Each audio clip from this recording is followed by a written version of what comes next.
પ્રસંગ યાદ આવી ગયો કે જાણે ઈ જાણે ને અણસમજુ હું જાણે, અડધો મણ માખણ ચોપડી તો કોણપ ન આવે પાણે. જાણે ઈ જ જાણે, અણસમજુ હું જાણે, અડધો મણ માખણ લગાડી દે તો કોણપ એટલે કે નરમાશ, પાણામાં નરમાશ આવે છે ને તો એવો ને હોય કઠણે કઠણ, એમાં કોઈ મેળ ખાય? આખ 12 મહિના સુધી માખણ ઘ્યા કરો તો.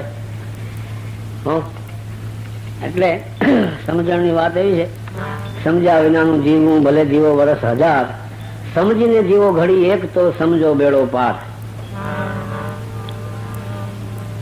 આ જગત એવું છે કે કાગડીને હંસલી બનાવી દે, હંસલીને કાગડી બનાવી દે, એવા ઘણા પ્રસંગો બને છે. એક દિવસનો સમય છે, ઉજ્જૈન નગરીની અંદર ભર્તુહરી અને સતી પિંગલા ઝરૂખામાં બેઠા છે અને ગામના નગર શેઠ સ્વધામ જતા રહ્યા છે. અને નગર શેઠના પત્ની પોતે પતિની પાછળ સતી થવા જાય છે. જાંજ પખાજ ઢોલ ચાંસા વગડતા જાય છે, આગળ લોકો નાચતા જાય છે, કીર્તન ગાતા જાય છે. બરોબર ભર્તુહરીની હવેલીની નીચે નીકળે છે ત્યારે પિંગલા પૂછે છે ભર્તુહરીને, સ્વામીનાથ આ બધું શું થઈ રહ્યું છે? આ શોર બકોર શાનો છે? ભર્તુહરી કે તમને ખબર નથી થતી? કે ના ખબર હોય તો પૂછું કેમ? કે આપણા ફલાણા નગર શેઠ હતા એ દેવ થઈ ગયા અને એમને ઘરેથી જે પત્ની એમના છે એ હવે એમની પાછળ સતી થવા જાય છે. સતી થવા જાય છે? કે હા. તો શું સતી થવાતું હશે? તો કે કેમ? સતી કઈ થવાની કોઈ વસ્તુ છે? સતી તો હોય, એ તો હોય જ, એમાં થવાનું શું હોય?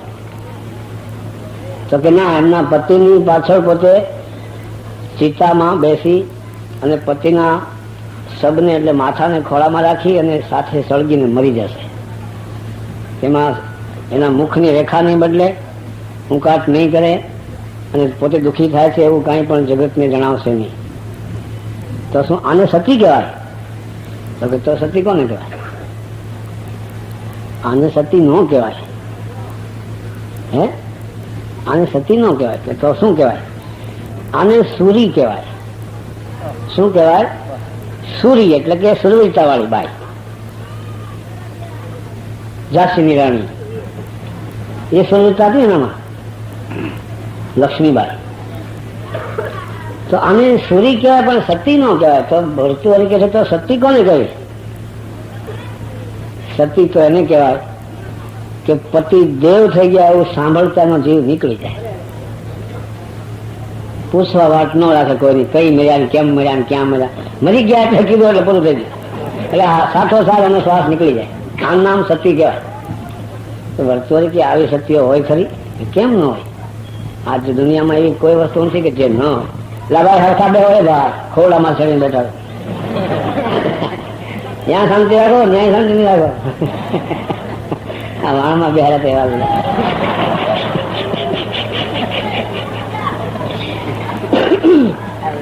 ઊંધું નાખતા નહીં ક્યાંક.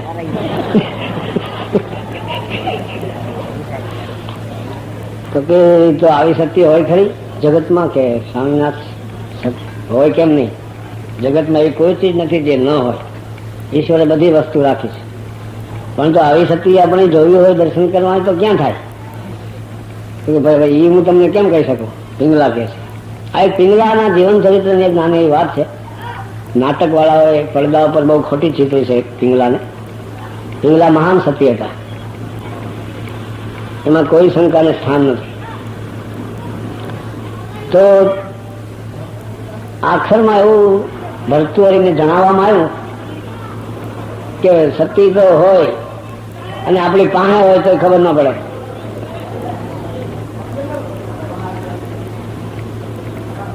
મતલબ કહેવાનો એમ થયો કે હું પણ એક સતી છું.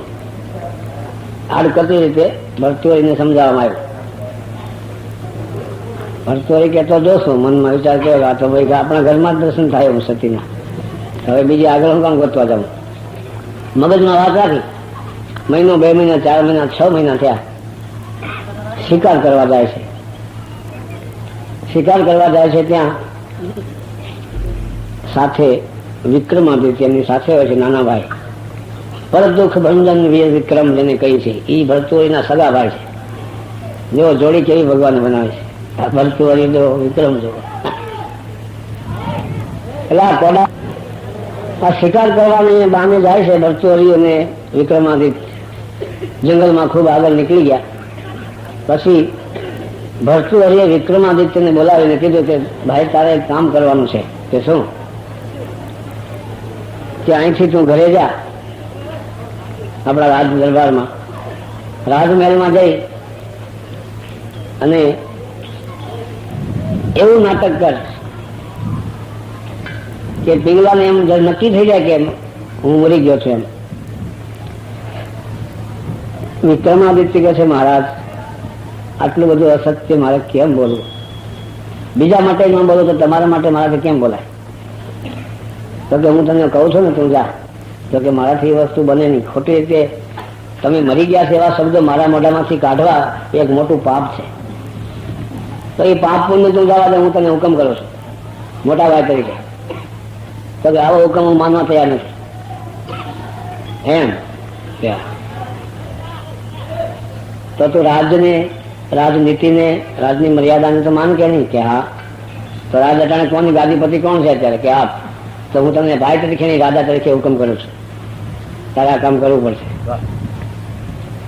લાચારીથી વિક્રમાદિત્ય દરબારગઢમાં જાય છે. એકદમ ખીણ ચહેરે, આંખમાં આંસુ લાવી અને પિંગલા સામે ઉભા રહે છે. પિંગલા વિચાર કરે છે અરે વિક્રમાદિત્ય તમે એકલા કેમ? તો કે માતાજી કાંઈ પૂછોમાં છે શું?